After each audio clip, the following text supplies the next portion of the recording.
In the offices of the New York Herald Tribune, one of America's leading newspapers, the editor and two of his principal executives planned the 5th annual forum for high school students. This forum has brought to the United States over 100 students from 59 countries in Asia, Europe, Africa, and North and South America.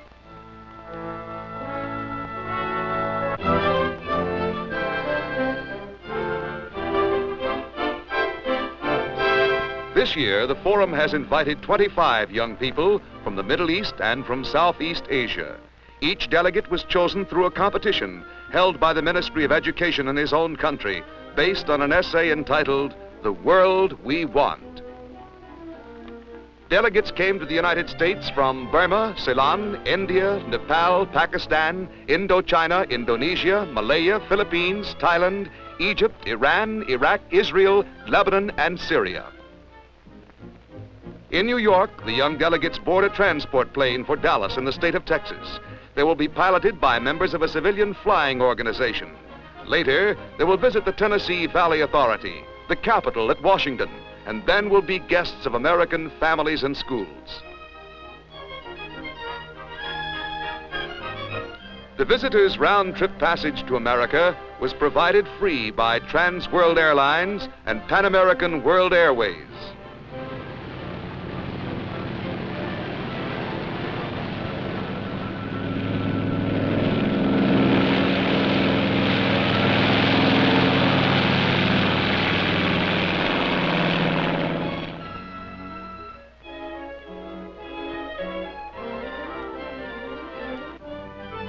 Some of the students are surprised to see that Dallas had so many high buildings.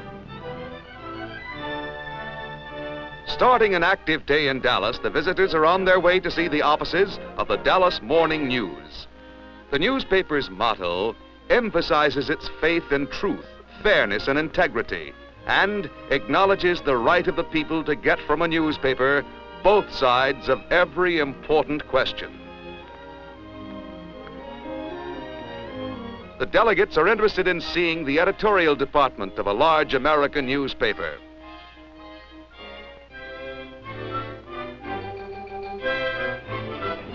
The huge presses are rolling out that day's paper, and the children are anxious to see what has been written about them.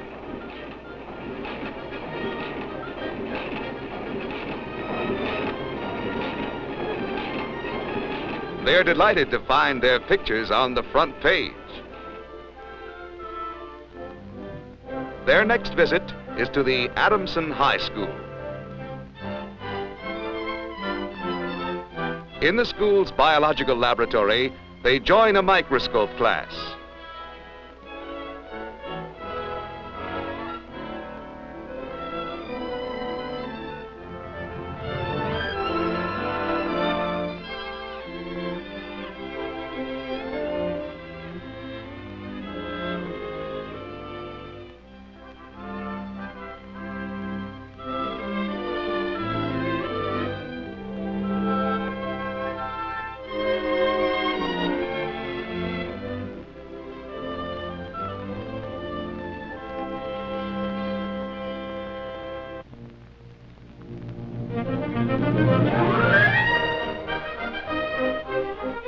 From the biological laboratory, they go to a cooking class, but only the girls of the visiting group participate.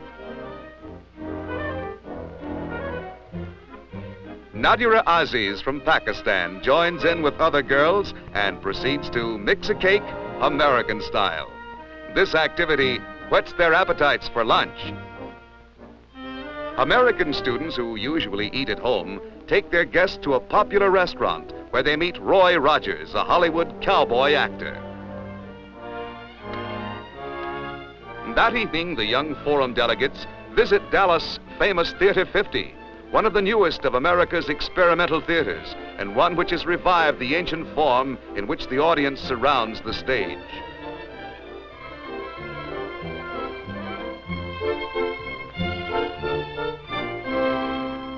Cyrus Ansari of Iran joins the actors after the performance.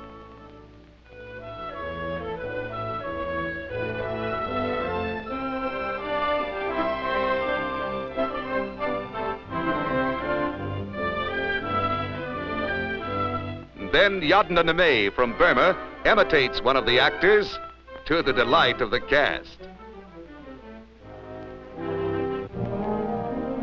Next morning, a visit to the Texas Engineering Manufacturing Company gives the visitors a chance to see how airplanes are made. The company is reconditioning a training plane for Thailand, and this is particularly exciting for Supri Prakab Satisuk and Maliwal Mojadera from that country.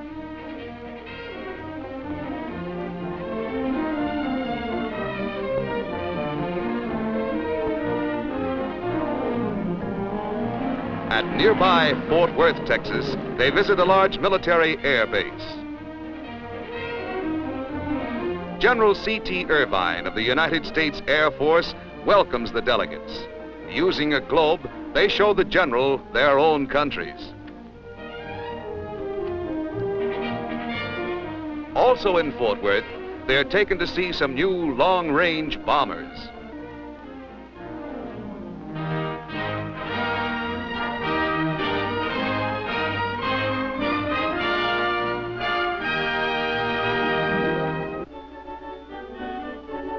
Back in Dallas again, the young Forum delegates visit the log cabin of John Ryan. Built 100 years ago, this was the first house in Dallas.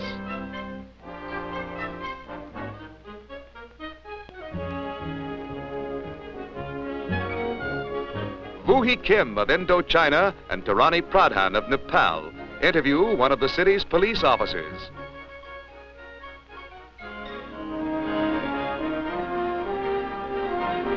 Neiman Marcus big department store is particularly interesting to the girls. Usha Roy of India tries on a dress. A trip to the Dallas County Courthouse ends a crowded schedule for the day. Judge Sarah T. Hughes of the 14th District Court lets the youngsters see the entire proceedings while a case is being tried.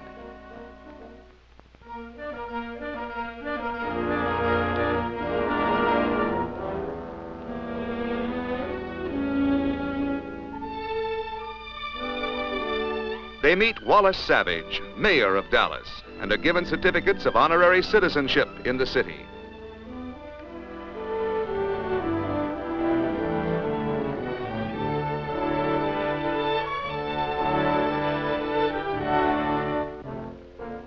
Next morning, near the city of Dallas, they take a visit to a farm for poor boys maintained by a charity organization.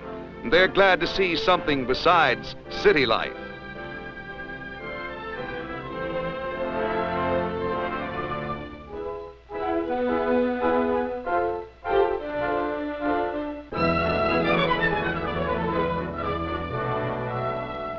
A few brush up on their horsemanship.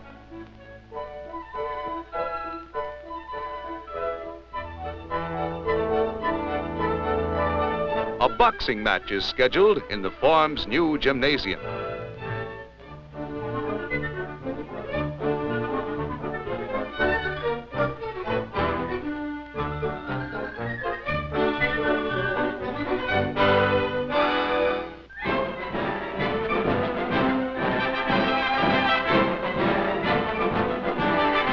A typical Southwest parade heralds a forthcoming livestock show.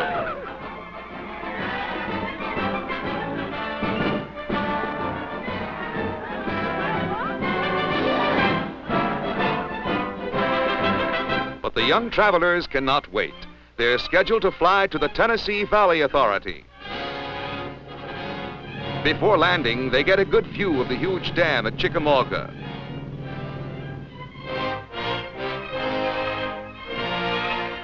Landing at Chattanooga, Tennessee, the visitors are shown to the Chickamauga facilities by the TVA personnel.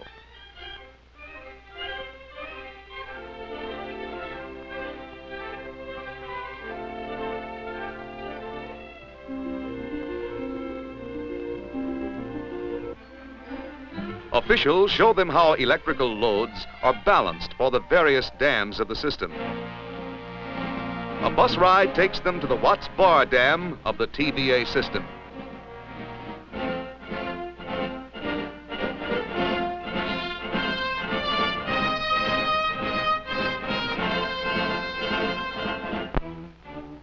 The delegates see the American Museum of Atomic Energy at Oak Ridge, Tennessee. They witness a demonstration of peacetime uses for radioactive isotopes.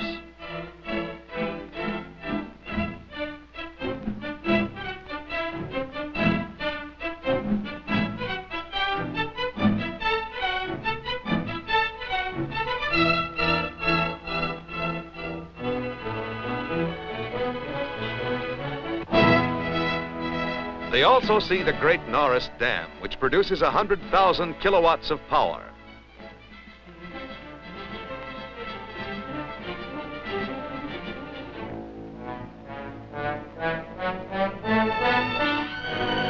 At Knoxville, Tennessee, the group boards a transport plane for Washington.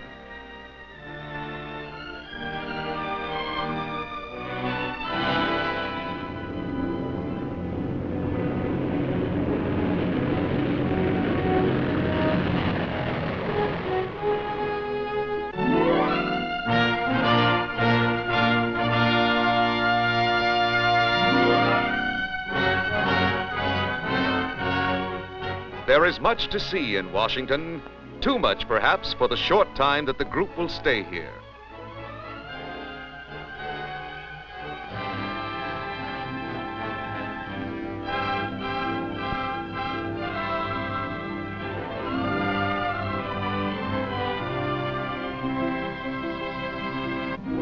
A visit to the Washington Monument comes first. From its top, the entire city is spread out to visitors. They can see the White House and the memorial to President Jefferson, and far off, the Capitol itself.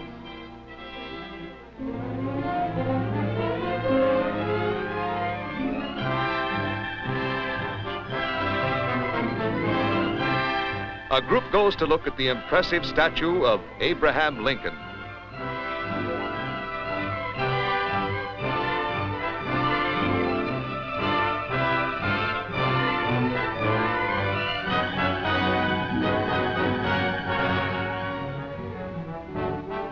One of the high spots of their stay in Washington is a trip to the Library of Congress. In this great library are stored copies of all existing books that have been copyrighted in the United States, together with hundreds of thousands of volumes from all over the world. The delegates learned something of the purpose of this library, of its great service to scholars from all over America, and of its particular help to the research operations of the United States Congress.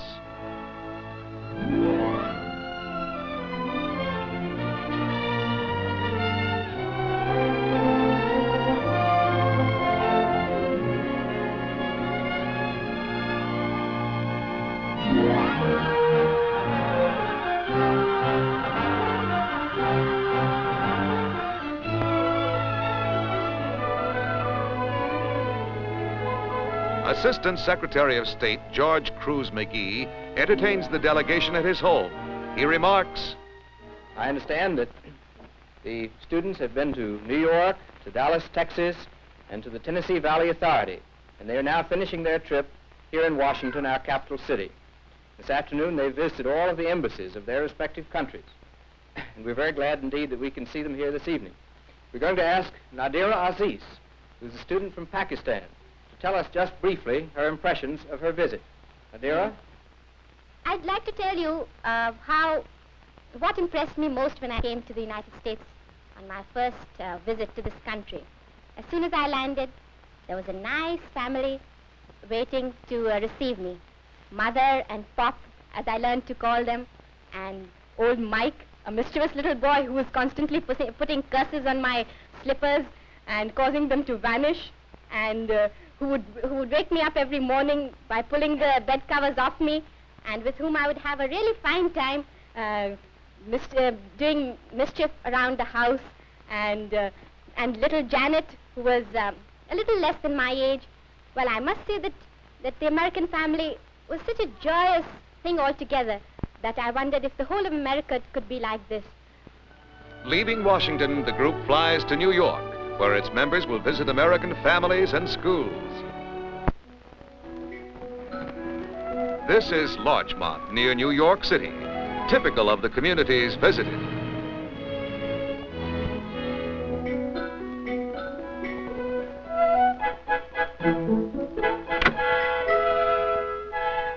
George Klein and his parents were host to Syed Adam Edward Hogan Shadali, the delegate from Malaya.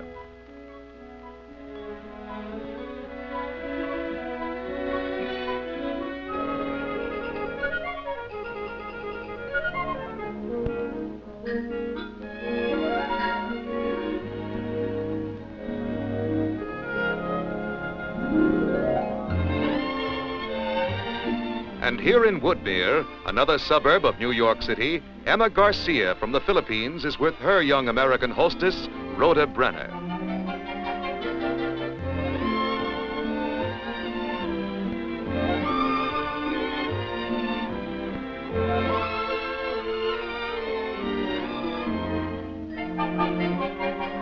Girls all over the world are interested in photographs. These probably show Rhoda's last vacation.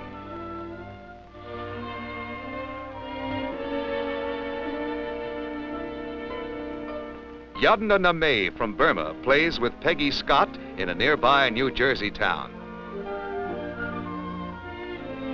Fu Hee Kim is far away from his home in Indochina, but he's very much part of the family of George Eveleth in Rye near New York City.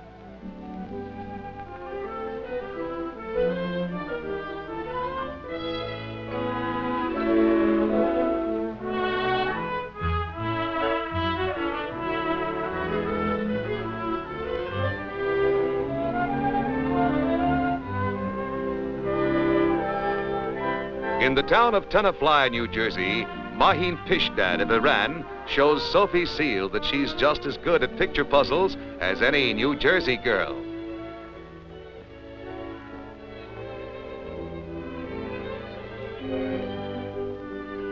Nadira Aziz from Pakistan dines with her hosts, Mr. and Mrs. M. Goldberg and their children in Brooklyn. Nadira and young Bertha Goldberg have become fast friends.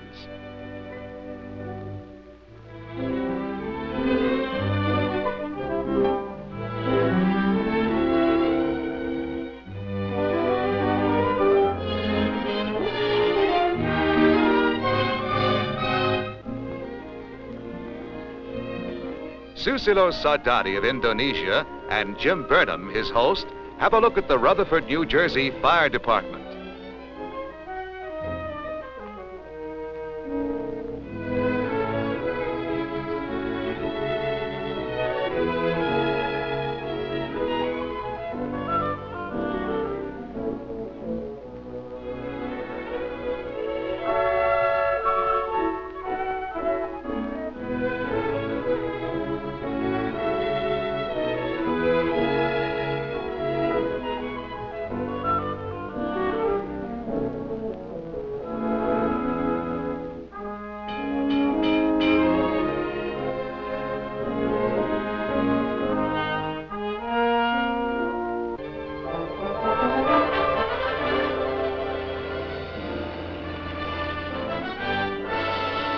At the High School of Music and Art in New York City, greetings are presented to Ada Kleinman of Israel.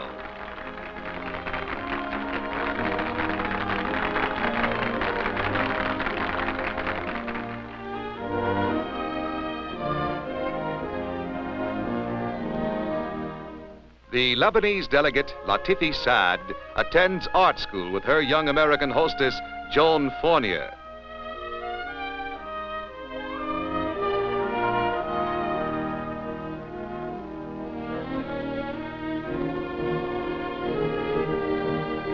And in the Eastchester High School at Tuckahoe, New York, Berlenti Morsi Ali of Egypt visits a handicrafts class.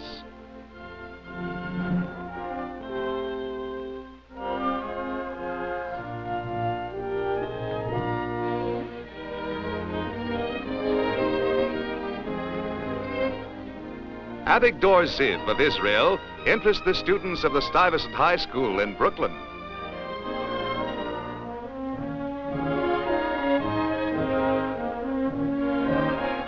At another school, Meliton Salazar from the Philippines takes part in a chemistry class.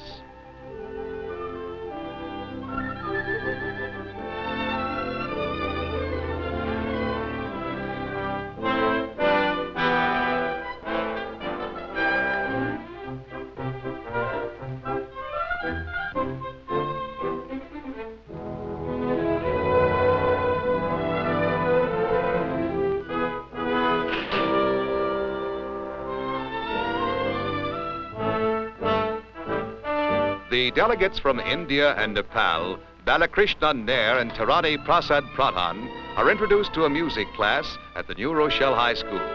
Young Nair is the guest of James Levy of New Rochelle, New York, and Pradhan is now part of the family of Jeffrey Haas of Woodmere.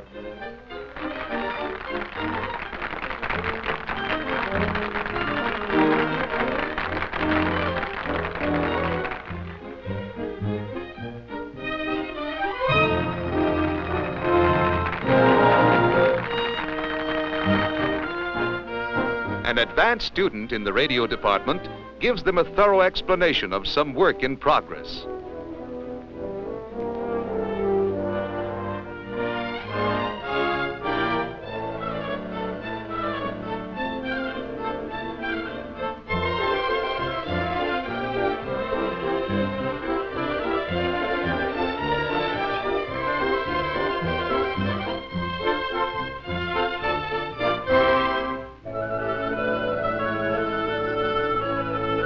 They watch experiments in a chemistry class.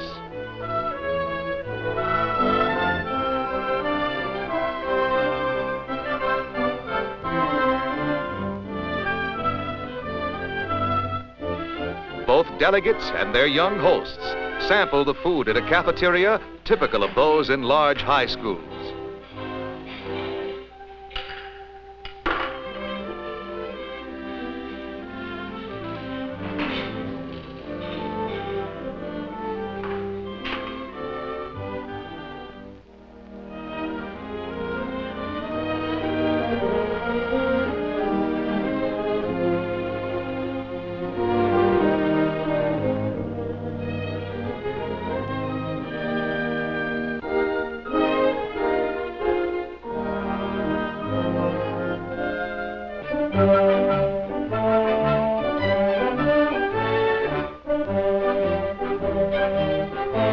American students are interested in what these visitors have to say about the difference in educational problems in their countries and in America.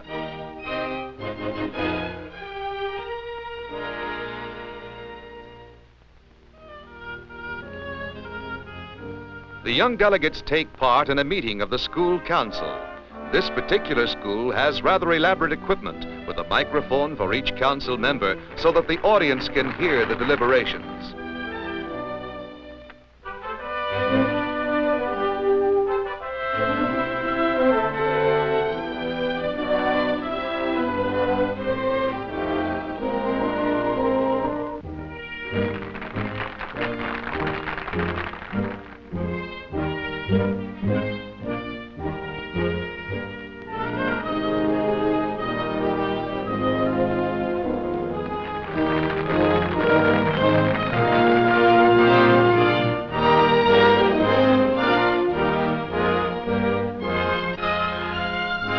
Young Nair and his host, Jim Levy, returned from school to the house of Dr. Joseph Levy in New Rochelle.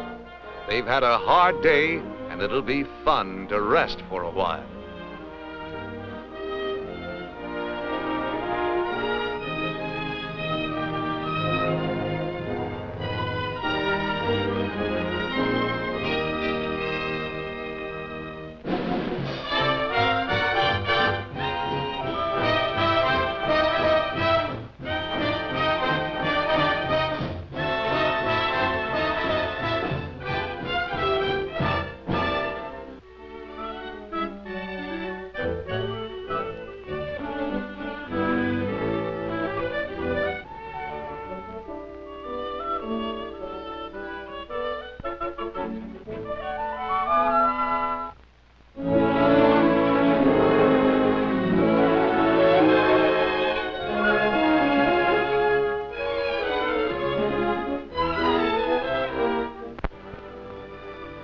The Waldorf Astoria Hotel on Park Avenue in New York City is the scene of the formal activities of the New York Herald Tribune 5th Annual Forum for High Schools.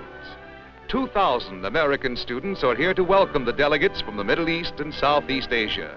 They come from high schools in the metropolitan area, and more than 100 of them have been entertaining the visiting delegates in their homes.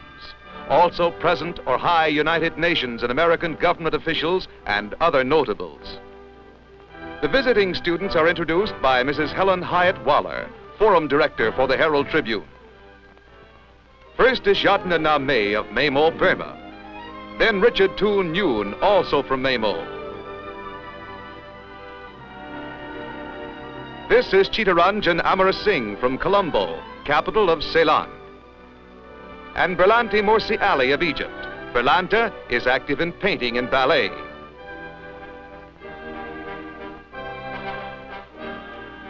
Her fellow delegate, also from Cairo, is Hamid Mansour, active in athletics.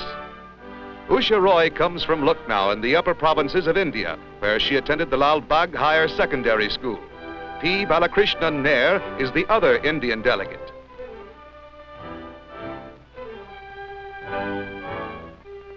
Susilo Sardati, representing Indonesia, comes from Jakarta in central Java. Sabam Siagian also lives in Jakarta. From Iran, Mahin Pishdad shows a live interest in literature and languages. Her compatriot, Cyrus Ansari, is a student from Tehran. Farouk Saeed Hawaidi, a law student, is the sole representative of Iraq. Israel sends Avigdor Ziv, born in Riga, Latvia, now living in Haifa. His country's other delegate is Ada Kleinman.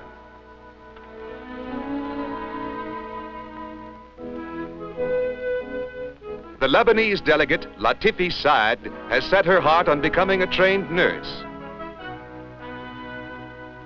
This is Syed Adam Edward Hogan Shadaili of Malaya. His American friends shortened his name to Eddie.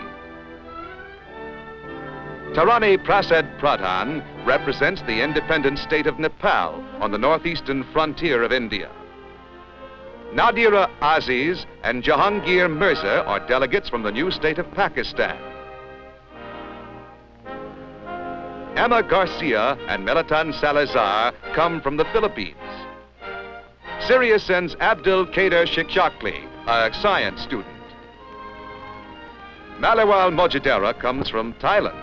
Her family lives in Bangkok. Her 4 sisters and 2 brothers all play the piano.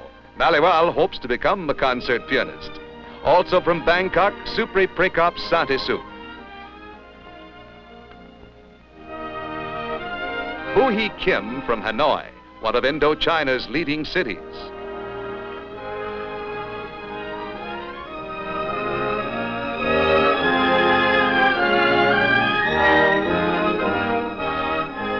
Yadna Name of Burma opens the forum discussion. Since our arrival 10 weeks ago, we have been staying with student families for a period of 2 weeks. And I must say that every family have done a lot to make us feel at home. And that goes for all of us here. All of us here are so grateful to the families, the friends, and all the people who have gone to so much trouble in bringing about this wonderful stay for us. And I only hope that it won't be long before we see the fruits of our efforts in a better and brighter world for us and our children to live in. I was particularly impressed by student government here. By participating in school government, I think, students have a very good opportunity to learn about their national, state, and local governments. Farouk from Iraq was telling me the other day that when he was in White Plains High School, the students were working on a constitution for their general organization. Many similarities were pointed out to the national government. That, to me, is real learning. I like the idea, too, where the students in many communities actually take over the running of their city government for a day. I hope we will be able to take that idea to our own countries so that students there, too, will be able to understand the way their country runs. Speaking of science, the Rutherford High School, where Richard is staying, recently changed its physics and chemistry books for new ones and has given the 2,000 old books for us to take back to Burma. Well, I'm sure that they will be very greatly appreciated in my country. Now, we have the books, but we can't seem to find any means of getting it back. There seems to be an acute, should I say, budget shortage. Nobody seems to be able to think of a way. Maybe somebody in the audience can come up with some ideas later on, and I'm sure it will be greatly appreciated. We also suffer from the same lack of equipment in sports. American school spirit is so very different from ours. Each school here has its own buttons, caps, cheers, and songs. The students seem to live for the schools. All these things make you love your school much better. But all schools concentrate on teaching as much as possible, and sometimes compared to yours, ours seem like a big information bureau. Your schools are more interesting and attractive, and develop a real school life based on students' activities.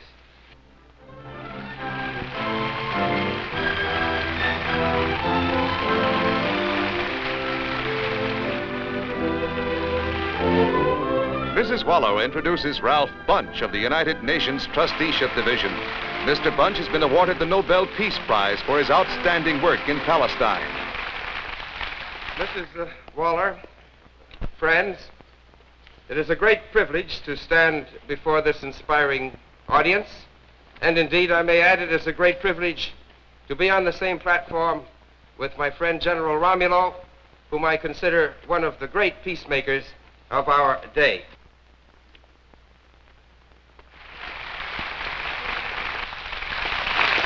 And I propose to speak very briefly and rather rapidly about one aspect of the peace work of the United Nations. The United Nations seeks to maintain immediate peace in the world, even if that is only an insecure peace, while through long-range efforts it prepares the necessary firm foundations for a secure and enduring peace. These long-range efforts are directed at all the sources, actual and potential, of human conflict and restiveness throughout the world. They seek to remove the causes of economic insecurity among peoples. They seek to improve the social conditions of peoples throughout the world. They necessarily attach great importance to human rights and fundamental freedoms for all peoples.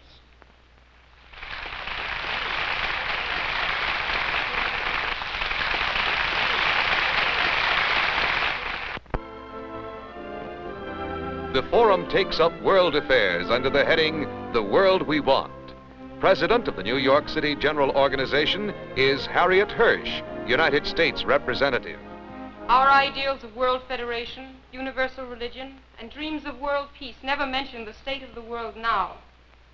It was only after we understood each other's basic attitudes that we could actually and honestly speak about each country's relation to the world today.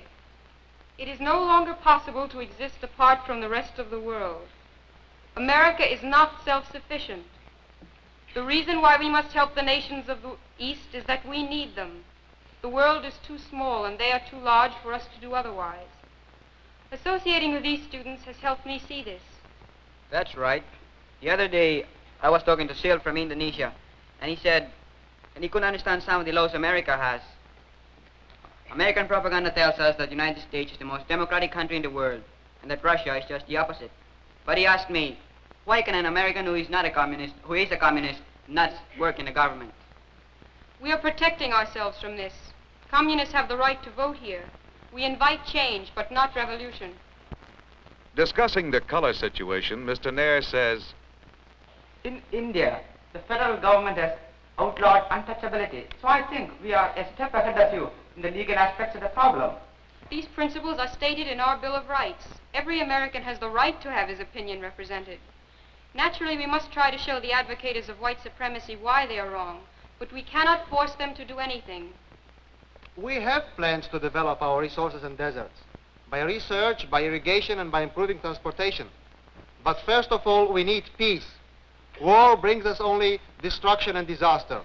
We can avoid war only by creating an independent bloc combined of nations watching out for their own interests and not being toys in the hands of foreign powers.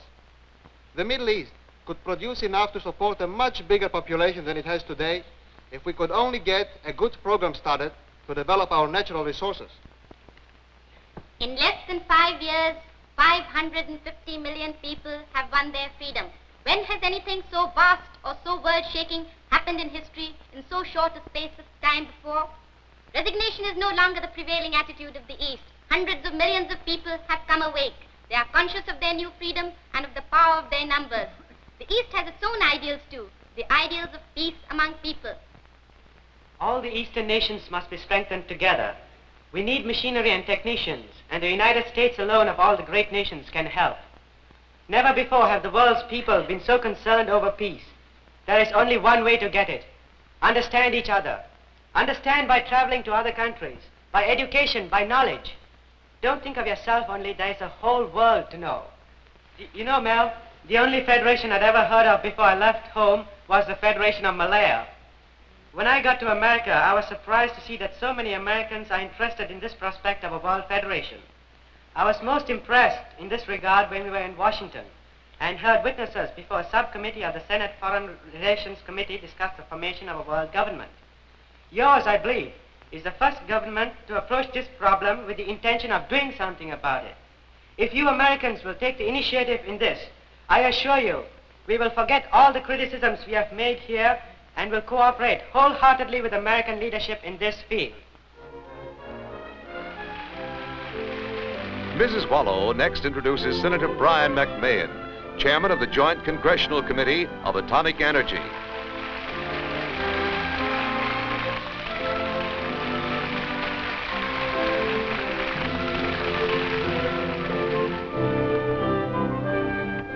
Thank you very much, Mr. Fuller. Distinguished guests, ladies and gentlemen, the kind of forum which the New York Herald Tribune sponsors here today could happen only in a democracy.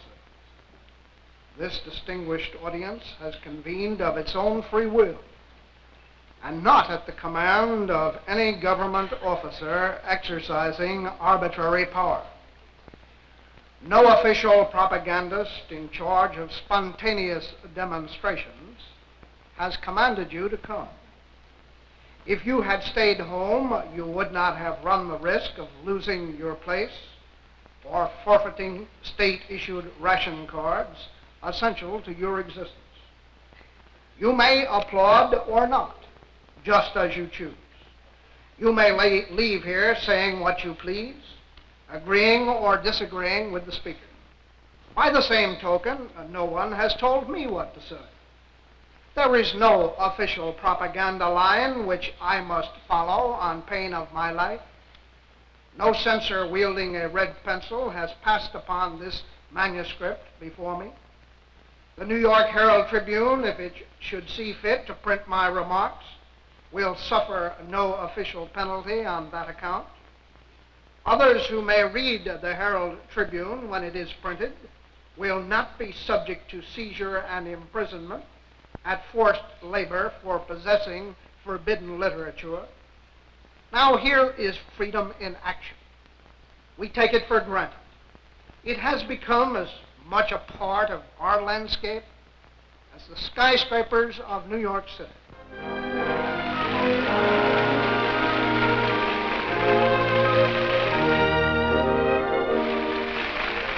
The next speaker is Carlos P. Romulo, President of the Fourth Session of the United Nations General Assembly.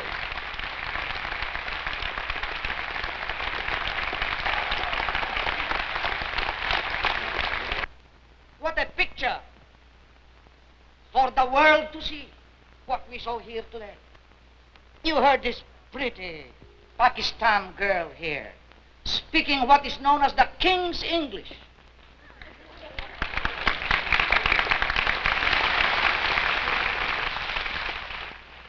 And my Filipino compatriot,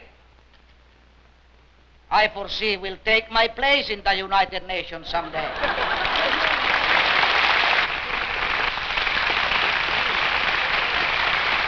I was foreseeing the General Assembly of tomorrow, where there will be no vituperation, no intransigence,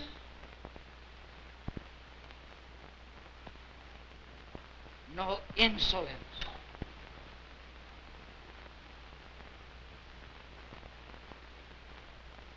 But only friendliness, neighborliness, goodwill.